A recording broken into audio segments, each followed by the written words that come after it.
Alors que les spéculations vont bon train sur la composition du nouveau gouvernement français, dont l'annonce a été reportée à ce mercredi 15h, le Premier ministre Édouard Philippe a ouvert une brèche à droite dans laquelle le président Macron espère voir s'engouffrer le plus grand nombre.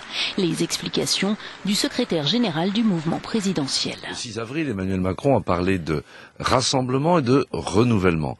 Emmanuel Macron, sa famille, c'est la gauche. Il vient de la gauche. Il était donc logique, considérant que nous avions la conviction que sur la base d'un projet partagé, on pouvait dépasser les vieux clivages.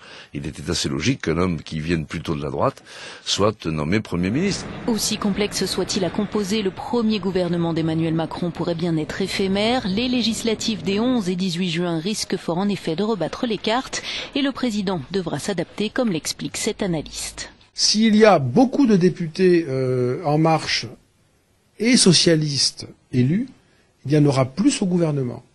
Et inversement, dans le cas où En Marche gagne, s'il y a beaucoup de députés républicains UDI, alors peut-être que pour contenir l'opposition, il intégrera davantage d'élus de droite dans son gouvernement. Non seulement Emmanuel Macron devra élargir sa base pour bâtir cette coalition, mais il devra aussi respecter ses promesses d'inclusion de la société civile, de parité et d'exemplarité, un défi qui conditionnera sa future légitimité.